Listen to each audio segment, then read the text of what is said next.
예, 복수국적을 규제하고 용인하려는 국제사회의 규범적 동향을 간단하게 살펴보았죠.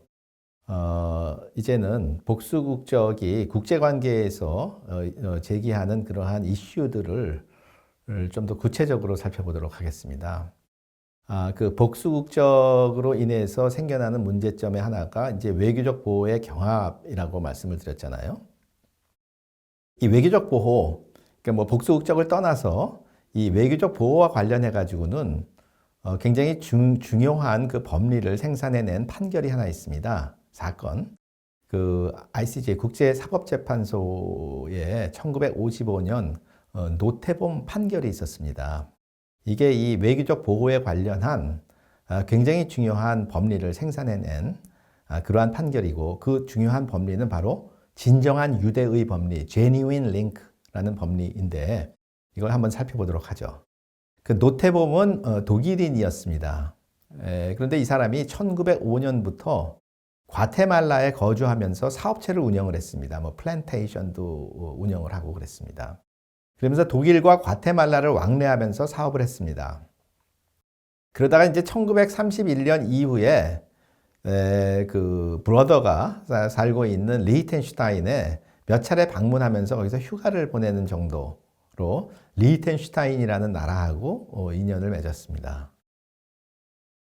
그러다가 1939년에 리히텐슈타인에 귀화 신청을 해서 귀화 허가를 받았어요. 이 사람이 왜 그랬느냐? 바로 그때 2차 대전이 이제 일어나게 됐다는 것이죠. 그래서 가만히 보니까는 이게 독일인으로서 계속 살다가는 잘못하면 큰 이 해악을 당할 수가 있겠다는 그런 생각을 했던 것 같습니다.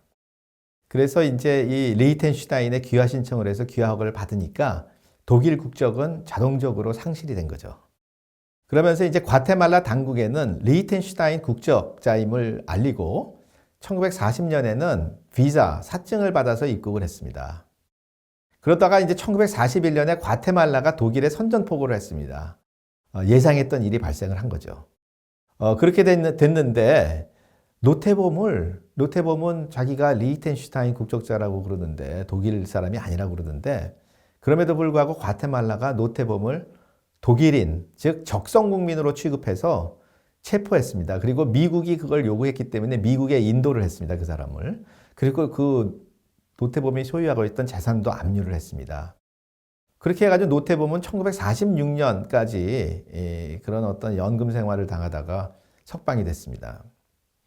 1951년에 리히텐슈타인은 그래서 과테말라를 상대로 해서 자국민인 그 노태범이 당한 피해를 묻는, 거기에 대한 보상을 묻는 그 외교적 보호권 행사를 했습니다. 그래서 과테말라를 국제사법재판소에 제소를 한 거죠. 우리 국민을 그 위법하게 박해했다라는 그런 이유로요. 근데 이제 국제사법재판소는 이 사건을 어떻게 봤냐면은, 노태범이 독일하고 과테말라와는 생활상의 연고가 충분히 있는데 리히텐슈타인과는 진정한 유대를 결여하고 있다. Genuine connection of existence, interests and sentiments. 이걸 결여하고 있다. 그러니까 국가와 그 국민 사이에는 이와 같은 진정한 유대가 있어야 하는데 그런 유대가 없다. 그렇기 때문에 리히텐슈타인은 과테말라를 상대로 외교적 보호권을 행사할 수가 없다. 왜냐하면 이것은 진정한 유대가 있는 그러한 국적이 아니기 때문에 그걸 무시할 수 있다. 이런 판결을 내렸습니다. 이 판결을 내리면서 노태범이 이중 국적자가 아니고 리히텐슈타인의 국적만을 가지고 있었음에도 불구하고 그 이중 국적자를 위한 외교적 보호를 다루는 1930년 헤이그 국적법 협약을 인용을 했습니다. 뭐 그 말씀 다시 헤이그 국적법 협약을 보겠는데, 그 전에 이 판결에 대해서 이제 그 소수 의견, 반대 의견이 있었어요. 그 반대 의견을 제시한 그 판사들은 노태범이 무슨 이중 국적자도 아니고 리히텐슈타인 국적만 가지고 있는 사람이고 이제는 리히텐슈타인과의 그 연고만 있는 건데 그 사람이 리히텐슈타인의 국적이 그 진정한 유대가 없다라고 말할 수도 없고, 그것을 또 그러한 법리를 도입해 가지고서 그 사람과 리히텐슈타인 사이의 관계를 부정하는 그것은 적절치가 않다라는 그런 식의 이제 반론이 있었음에도 불구하고 다수 의견은 그 genuine connection, genuine link 이게 없기 때문에 그 리히텐슈타인의 국적을 특히 외교적 보호권을 행사하는 그러한 맥락에서 국제사회가 인정할 수 없다라는 그러한 이제 원칙을 선언을 한 것이죠. 아까 그 헤이그 국적법 협약 1930년에 그 협약이 그 외교적 보호권의 그 경합 문제를 다루는 규정을 두고 있었다고 말씀을 드렸잖아요. 그걸 자세히 살펴보면 이렇습니다. 그 협약 제4조에서는 두 국적국 상호 간에는 외교적 보호권을 행사할 수 없다. 그러니까는 어떤 복수 국적자가 있을 경우에 그 사람이 A국과 B국의 국적자일 경우에 A국은 B국을 상대로, B국은 A국을 상대로 외교적 보호권을 행사할 수 없다라는 것이죠. 그 다음에 제5조는 두 국적국이 제3국에 대해서 외교적 보호권을 행사하는 경우에 그 제3국은 그 사람의 상주국 또는 더 밀접한 연관성이 있는 나라의 국적만을 인정한다. 그러니까는 A국과 B국의 복수 국적자가 있는데 그 사람을 상대로 해서 C국의 외교적 보호권을 A국과 B국이 모두 행사하는 경우에 그 C국은 두 국가 중에서 그 사람이 상주하는 나라 또는 두 나라를 비교했을 때 더 밀접한 연관성이 있는 나라의 국적만을 인정해서 그 나라의 외교적 보호권에만 응하면 되는 것이지 그 외에 그 외교적 보호권은 그 배제할 수 있다는 것이죠. 자, 이 헤이그 국적법 협약은 복수 국적에 관한 그 규정을 담고 있는 것인데, 이 노태범 사건은 노태범은 사실은 복수 국적자가 아님에도 불구하고 국제사법재판소가 이 협약을 인용을 하면서 이 어떤 이 리히텐슈타인과 노태범 사이에 그 유대가 진정하지 않다라는 그러한 원리를 내세웠단 말이죠. 그런 매우 흥미로운 그런 논리를 거기서 보여주었습니다. 또 이 복수 국적자, 이제 노태범은 복수 국적자가 아니었지만 어쨌든 그 외교적 보호에 관한 중대한 그 법리를 생산해냈는데, 그럼 좀 복수 국적자에 관련된 그러한 사건들은 어떠한가? 그 카네바로 사건이라는 것이 있었습니다. 이건 이제 이 사람이 페루에 거주하는 그 이탈리아 이민자들인데, 이 사람들이 이제 페루 국적을 가졌습니다. 그래서 이 카네바로 가족 성원들이 회사를 차렸고 그 회사의 주주가 되었는데, 페루 정부가 발행한 채권을 발행해 놓고서 페루 정부가 그 카네바로 회사 가족 회사가 가지고 있었던 그 페루 정부 발행 채권에 대해서 지급을 거부하는 조치를 취하니까 그 카네바로 삼형제가 직접 그 회사로부터 채권을 인수한 다음에 그 대금 지급을 청구를 했습니다. 그 채무 이행을 청구를 했습니다. 여기에 대해서 페루 정부가 지급을 하지 않자 이 이탈리아 국적도 가지고 있으니까 이 삼형제가 이탈리아한테 호소를 했습니다. 그래서 이탈리아가 이게 이제 사건이 이탈리아와 페루 사이의 분쟁이 됐습니다. 우리 자국민의 재산권을 침해했다. 이제 이런 이유로 이탈리아가 페루를 상대로 해가지고선 청구를 했는데, 이것이 그래서 상설 중재재판소 (Permanent Court of Arbitration이라는 그 상설 중재재판소가 있거든요. 이 상설 중재재판소의 사건이 회부가 됐습니다. 근데 1912년에 중재판정부는 그 삼형제 중에서 페루에서 출생했고 상원의원에도 출마했고 또 네덜란드 주재 페루 총영사로도 재직한 그 라파엘 카네바로의 경우에는 그 사람의 이탈리아 국적은 인정할 수 없다라고 판정을 했습니다. 그러니까는 라파엘의 그에 대한 침해를 이유로 이탈리아가 그 페루를 상대로 해서 행사하는 외교적 보호권은 인정할 수 없다라는 것이죠. 뭐 다른 두 형제의 채권에 대해서는 지급 의무를 했음에도 불구하고 라파엘에 대해서는 그렇게 그런 이제 판정을 내렸습니다. 이 라파엘에 대한 이 판정이 이제 중요한 의미를 갖는 것인데, 즉 두 국적국 사이에서 어떤 나라의 국적이 더 우세하느냐라는 것을 본 것이죠, 여기서. 그럴 때 페루 국적이 좀 더 우세하다. 그러니까는 이탈리아는 페루를 상대로 해서 이 외교적 보호권을 행사할 수 없다라는 것이죠. 이거는 이제 그 헤이그 협약, 1930년 헤이그 협약이 나오기도 전에 있었던 사건입니다. 이제 이런 사건들을 바탕으로 해서 헤이그 협약이 나온 것인데, 그 전에 나왔던 사건이죠, 이것은.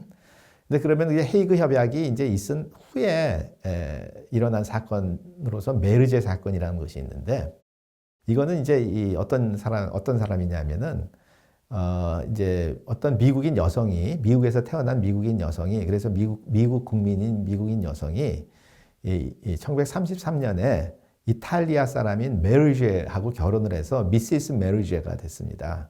그래서 이 사람은 당시 이탈리아법에 의해서 이탈리아 국적을 자동적으로 취득을 했습니다.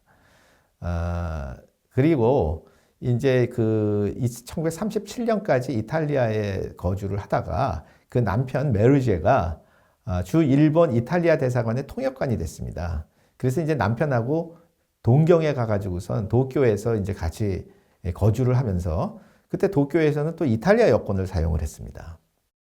그러면서도 그 일본에 있는 미국 영사관에 가서 미국 국민으로 또 등록을 했습니다.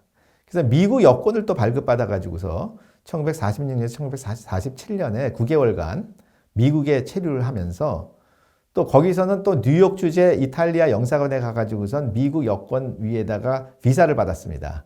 그래서 이제 이탈리아로 다시 이제 갔습니다. 그래서 이탈리아 도착해서는 미국 영사관에서 미국인으로 또 등록을 했습니다. 근데 이 사람이 좀 왔다 갔다 해요. 그래서 미국인으로 등록을 하면서 또 그 미국에 대해서는 납세를 뭐 한 번도 하지 않았고, 미국과의 연고는 오직 부모가 미국에서 거주하고 있다는 것만이 이 연고다. 이렇게 또 영사관에는 고지를 했습니다. 그러면서 이제 1950년에는 또 미국 여권을 새로 발급을 받았고, 거기다 그때 이제 뉴욕을 자기가 주소지라고 진술을 하면서 이제 미국으로 다시 돌아갈 뜻을 거기다가 진술을 했습니다. 그런데 이 전쟁 기간에 이탈리아 정부가 이 사람이 소유하고 있었던 그랜드 피아노하고 일부 재산을 침해했다고 주장을 했습니다. 그렇게 되니까 이제 미국이 이제 이 사건을 접수를 했습니다. 왜냐하면은 그 이탈리아와 미국 사이에는, 그러니까 이탈리아는 이제 추축국이었고 미국은 이제 연합국의 이제 대표적인 나라였으니까 그때 평화조약을 체결했거든요. 미국과 전쟁이 끝난 다음에 그 평화조약에 근거해서 이제 미국이 United Nations National이라는 이유로, 그러니까 United Nations UN 회원국 국적자에 대한 침해라는 그것을 이유로 해서 이탈리아 정부에 대해서 미국이 보상을 요구를 했어요. 근데 이탈리아가 이것을 거부한 것이죠. 왜냐하면은 메르제는 이탈리아 사람이라는 이유로. 그렇게 돼서 이제 결국은 사건이 그 미국과 이탈리아 사이에 그 Conciliation Commission 조정위원회에 이제 회부가 됐는데, 그때 그 1955년에 이르러서 그 조정위원회는 어떻게 판정을 했냐면은 메르제의 국적이 어디냐? 메르제가 뭐 복수 국적자인데 두 이탈리아와 미 합중국에 모두 국적을 가지고 있는데, 그럴 때 미 합중국 국적이라는 것이 not dominantly a US national이다. 그러니까는 미 합중국 국적이 더 지배적인 국적이 아니다. 두 나라의 국적을 비교했을 때. 그러한 이유로 미국의 청구를 배척했습니다. 자, 이러한 사건들을 통해 가지고서 법리가 형성이 됐습니다. 헤이그 국적법 협약에서는 두 국적국 사이, 복수 국적자의 두 국적국 상호 간에는 외교적 보호권 행사를 할 수 없다. 이렇게 규정을 했다고 말씀을 드렸죠. 그런데 이 새로이 형성된 그 국제법의 법리를 보자면은 복수 국적자의 국적국 상호 간에도 실효적 국적, 그 effective nationality 또는 지배적 국적, dominant nationality의 국적국은 다른 국적국을 상대로 해서 외교적 보호권을 행사할 수 있다는 이런 법리. 또 역으로는 두 국적국 상호 간에 당사자와의 연고를 또 유대를 고려해서 우세하지 않은, 도미넌트하지 않은 그러한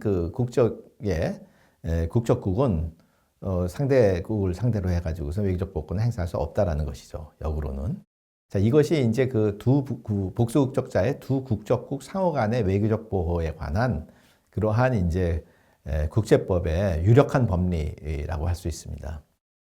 그 다음 이슈는 복수국적과 초국적 내셔널리즘이라고 제가 명명을 했는데, 이건 뭐냐면은 국경을 넘어서 다른 나라의 국민에게 국적을 부여해서 또 영향력을 행사하는 그러한 전략, Trans-border Nationalism의 전략입니다.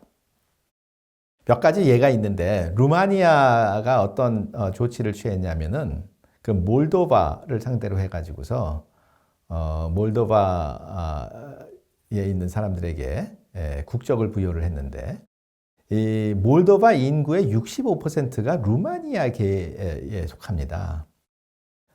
그래서 이제 루마니아가 1991년 국적법을 개정해서 루마니아 재외 동포한테 너희들이 그 거주국에 그냥 거주하면서도 루마니아에 귀화할 수 있다. 이런 식으로 법을 개정해서 그 결과로서 몰도바의 그 루마니아계 주민의 다수가 루마니아 국적을 취득하게 된 것입니다. 이때 이제 루마니아가 후에 이제 유로피안 유니언, EU의 회원국이 되죠, 나중에. 그렇게 되면서 이제 더욱이 이제 루마니아 국적을 취득하게 되면은 유로피안 유니언의 시민이 되는 것이죠. EU 시티즌이 되는 것이죠. 그렇기 때문에 이제 더 루마니아 국적을 취득하려는 동인이 더욱 강해지겠죠. 처음에 90년대에는 아직 그렇지는 않았습니다만은 2000년대 들어와서는 더욱 그러한 인센티브가 생긴 것이죠. 한편 크로아티아는 어떠한가? 크로아티아는 또 재외 동포에게 귀환 없이 자국에 거주함이 없이 귀화할 수 있도록 함으로써 구 유고슬라비아 연방의 다른 공화국 국민이 크로아티아 국적을 취득할 수 있도록 했습니다. 그러면서 이제 그들을 통해서 그들의 거주국 정치에 관여를 하는 것이죠. 예를 들면 보스니아 헤르체고비나 굉장히 여러 종족 집단으로 내전을 겪고 있었던 보스니아 헤르체고비나의 크로아티아계의 동포들을 통해서 그들을 크로아티아 국민으로 만들므로써 그들을 통해서 보스니아 헤르체고비나에 영향력을 행사하는 그런 전략이었죠. 또 한편으로는 그렇게 국적을 취득한 재외 동포가 투표를 할 수 있게 되었습니다. 그렇게 되니까는 어떠한 세력을 지지를 했냐면은 강경민족주의 세력이 본국 내에서는 인기가 그다지 없었음에도 불구하고 인근구 거주 재외 국민의 지지를 동원을 함으로써 투표에서 더 유리한 입장에 설 수가 있었던 것이죠. 헝가리의 경우도 아주 좋은 사례인데, 헝가리는 어떤 문제가 있냐면은 1920년에 트리아논 조약에 의해서 많은 영토와 국민을 상실했습니다. 1919년 1차 대전이 끝날 때까지 이제 오스트리아 헝가리 제국으로 있었잖아요. 그래서 결국은 이제 패전국이 됐는데, 그래서 그 패전국의 전후 처리의 결과로서 많은 영토와 국민을 상실을 했습니다. 특히 이제 150만 명의 헝가리인이 루마니아의 트란실베니아에 거주하고 있었는데, 이 사람들이 졸지에 루마니아인이 된 거죠. 그 다음에 50만 명이 슬로바키아에 거주하고 있었는데, 이들도 역시 이 헝가리로부터 분리가 된 것이죠. 그래서 이제 2001년에 인근국 거주 헝가리인에게 특별한 동포 자격을 부여하는 법을 제정했습니다. Hungarian Status Law라고 불려지는 그러한 법인데, 약칭 그렇게 불려지는 법인데, 이걸 통해 가지고선 그들을 우대하는 그러한 재외 동포법을 만든 것이죠.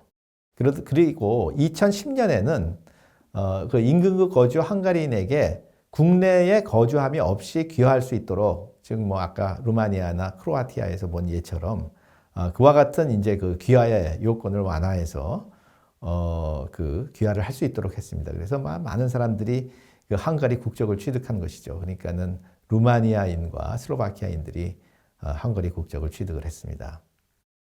이 나중에 이제 루마니아, 헝가리보다 좀 늦게 루마니아와 슬로바키아는 뭐 헝가리와 같이 유로피안 유니언의 그 회원국이 됐고, 루마니아는 그로부터 조금 후에 유로피안 유니언 회원국이 됐기 때문에 뭐 그 유로피안 유니언 시민권을 취득하기 위해서 그 국적을 취득할 필요는 이제 없어졌습니다만은 어쨌든 상당히 그 재외 동포를 편입시키기 위한 그러한 전략으로서 복수 국적을 활용하는 그러한 사례에 해당하겠습니다. 러시아의 경우에는 매우 사실은 이제 이 국제 관계에서 문제를 일으킨 사례인데, 어떤 문제가 있었냐면은 조지아라는 이제 그 구소비에트 공화국이 있지요. 조지아 내부에 또 그 조지아로부터 분리하려는 그러한 움직임을 보이는 지역들이 있습니다. 그 남오세티아 지역하고 압하지아 지역인데, 이 지역의 주민들이 조지아로부터 분리하겠다고 해서 독립을 선포를 했어요. 뭐 다른 나라들이 승인을 하지는 않았습니다만은 그런 이제 분리주의 움직임이 있었는데, 그들에게, 거기 사는 주민들에게 러시아가 러시아에 거주함이 없이 귀화할 수 있도록 그 여권을 막 발급을 했습니다. 그래서 그 지역 주민의 90%가 러시아 국적을 가지게 됐습니다. 그러니까 2002년에 그와 같은 법 개정을 해서 몇 년에 걸쳐 가지고선 그 지역 주민의 90%를 자국민으로 확보를 한 거죠. 그런 다음에 조지아에서 그 압하지아, 남오세티아의 분리주의 운동이 일어나면서 일종의 조지아 내부에 갈등이 일어나니까 이제 자국민 보호를 명분으로 해서 2008년에 조지아를 침공을 했습니다. 이게 그때 해외 토픽에 많이 나왔던 그러한 사례죠. 그래서 러시아와 조지아 사이에서 그런 전쟁이 있었던 것이죠. 이게 이제 그 멀리 있는, 그러니까 국경을 넘어서 존재하는 사람들에게 국적을 부여함으로써 자국민으로 만든 다음에 영향력을 행사하는 그러한 전략이 아주 두드러진 예라고 할 수가 있죠. 2019년, 지금 일어나고 있는 일인데, 2019년부터 우크라이나 동부의 돈바스 지역의 분리주의를 조장하면서 그곳 주민들에게 국적을 또 부여를 해왔습니다. 뭐 루한스크 공화국, 그 다음에 도네스크 공화국, 이런 공화국들이 그 우크라이나 정부에 대항해서 분리를 하려고 하잖아요. 그래서 바로 그러한 지역들의 주민들에게 국적을 부여하는 그런 전략을 구사하고 있습니다. 크림반도를 합병한 후에는 그 크림반도에 있는 사람들에게 또 러시아 국적을 부여했죠. 이제 이것은 이제 아예 영토 자체를 이제 러시아 영토로 만들어 버린 거니까 조금 이 경우와는 다르죠. 뭐 앞으로 사태의 진전에 따라서 어떻게 될지는 크림반도하고 비슷한 사례가 될지 어떤지는 또 지켜봐야 하겠습니다만은, 이것이 이제 그 러시아의 아주 두드러진 그러한 전략이라고 할 수 있는데, 이러한 식의 전략을 mass passportization, 대량의 여권 발급이라고 표현을 하는데, 그렇게 취득한 국적을 국제사회가 인정을 해야 될 것이냐에 대해서 뭐 대체적인 평가는 진정한 유대를 결여했다. 그렇기 때문에 국제사회는 그러한 러시아의 대량 여권 발급에 의해서 그 러시아 여권을 가지게 된 사람의 국적을 인정할 필요가 없다는 것이 뭐 국제 기구들의, 중요한 국제 기구들의 입장이고요. 그런데 이게 그 동유럽에서 그 복수 국적을 통해 가지고선 초국경 내셔널리즘을 구사하는 그런 나라하고 조금 다른 것은 뭐냐면은, 그 러시아가 대상으로 삼은 그 외국 인구가 반드시 에스닉 아이덴티티를 공유하는 동포가 아니라 구소비에트 국민이다라는 점에서 동유럽 국가들의 전략과는 좀 다른 면모를 보이고 있다. 그렇지만은 어쨌든 트랜스보더 내셔널리즘이라는 견지에서는 유사한 사례라고 할 수가 있고 그 중에서도 가장 극단적인 사례에 해당한다고 말씀드릴 수가 있겠습니다. 한편 이민 송출국들이 해외에 사는 이민들과의 연고를 계속 재생산하기 위한 그러한 그 의도로 복수국적을 용인하는 그러한 전략을 구사하고 있는 면도 볼 수가 있습니다. 튀르키예, 필리핀, 멕시코, 코스타리카, 엘살바도, 도미니칸 리퍼블릭, 브라질 이런 대표적인 이민 송출국들, 미국으로 이민을 송출한 중남미의 국가들, 라틴 아메리카 국가들, 그리고 이제 독일에 많은 이민을 보낸 튀르키예, 그리고 이제 또 이민 송출국으로서 굉장히 중요한 그 필리핀 이런 나라들이 해외에 나가 있는 자국민이 외국 국적을 취득하더라도 자기네 나라 국적을 계속 유지함으로써 모국과의 연고를 계속 가지고 모국에 기여하도록 그런 식으로 유도하는 것이죠. 그래서 송금도 하고 모국에 개발하는데 뭐 투자도 하고 하는 그런 것을 더 용이하게 하려는 그런 전략이죠. 이러한 유형의 복수국적도 초국경 내셔널리즘의 전략이라고 할 수가 있겠는가? 앞에서 본 그 유럽의 재외동포 편입형 복수국적 전략하고는 어떤 차이가 있는가? 차이가 얼마나 큰 것인가? 이건 한번 또 논의해 볼 만한 중요한 주제라고 할 수가 있겠습니다. 여기에 대해서 뭐 결론을 내리기보다는 문제를 제기하는 것으로 그치도록 하겠습니다. 그 다음에 이제 일어나는 문제 중에 하나가 난민 보호의 문제인데, 난민 협약에는 이런 규정이 있습니다. 둘 이상의 국적을 가진 자의 경우에 국적국이라고 하면, 즉 국적국에서 이제 떠나와 있어야 된단 말이죠. 국적국에서 충분한 이유가 있는 공포에 기초해 가지고선 박해 공포가 있을 경우에 떠나야 되는 건데, 그가 국적을 가지고 있는 국가 각각을 이 경우에 국적국이라고 말하는 것이다. 그래서 충분한 이유가 있는 공포에 기초한 정당한 이유 없이 어느 하나의 국적국의 보호를 받지 않았다면 당해자에게 국적국의 보호가 없는 것으로 인정되지 아니한다. 그러니까는 뭐 좀 말이 복잡한데, 이 복수국적자의 경우에는 두 국적국 모두로부터 충분한 박해의 그 공포를 느껴가지고선 그 나라로부터 나와 있어야 한다는 것이죠. 이제 뭐 예를 들자면 어떤 문제가 있냐면은, 북한을 이탈해가지고서, 대한민국에 오지 않고, 외국에 난민 신청을 한 북한인들이 있죠. 제가 살펴본 사건 하나는 이제 호주에 난민 신청을 한 북한인인데, 한국에 오질 않았어요. 그러면 이 사람이 대한민국과 조선민주주의 인민공화국이라는 두 개의 주권국가, 이거는 지금 대한민국 헌법상으로는 조선민주주의 인민공화국은 그건 존재하지 않는 거죠. 그거는 뭐 거기 사는 사람들은 다 대한민국 국민인 건데, 그렇지만은 이 국제법적으로는 두 나라가 존재하고 있는 거란 말이죠. 그래서 그 호주의 입장에서는 이 사람이 그 조선민주주의 인민공화국의 국민인데, 이 사람이 대한민국도 이 사람에 대해서 국적을 부여하고 있는 것이란 말이죠. 그러면 이 사람을 복수국적자로 취급을 해가지고서 당신은 대한민국에서는 당신의 또 다른 국적국인 대한민국으로부터 박해에 충분한 공포가 있는 것은 아니잖아요. 그러니까는 당신은 난민이 될 수 없습니다. 이렇게 말을 해야 될 것이냐라는 문제죠. 즉 복수국적자의 경우에는 이런 식으로 난민 보호에 조금 더 불리한 위치에 설 수가 있는 문제가 있는데, 또 한편으로는 그 사람을 국민으로 받아들이겠다는 나라가 있으니 그 사람 글로 가면 되는 거 아니냐라는 또 그런 식의 일종의 또 국제 공조가 이루어질 수 있는 근거도 있는 것이죠. 이제 이런 문제가 이제 그 난민 보호 관련해서는 일어나는 것입니다. 이 사건, 제가 살펴본 그 사건에서는 결국 이제 호주가 그분의 난민 신청을 받아주면 안 된다라는 그런 식의 판정이 나왔습니다. 왜냐하면은 다른 나라 이제 뭐 대한민국 국적이 비록 그 사람이 대한민국 국민이 되기를 희망하지도 않고, 대한민국 국적이 그 실효적 국적, effective nationality가 아니라고 할지라도 적어도 이 사람을 받아줄 나라가 있기 때문에 그런 경우에는 호주는 난민 신청을 받아들이지 아니한다. 그런 이제 원칙을 선언을 한 것이죠. 자, 복수 국적이 안보에 위협이 될 수 있다.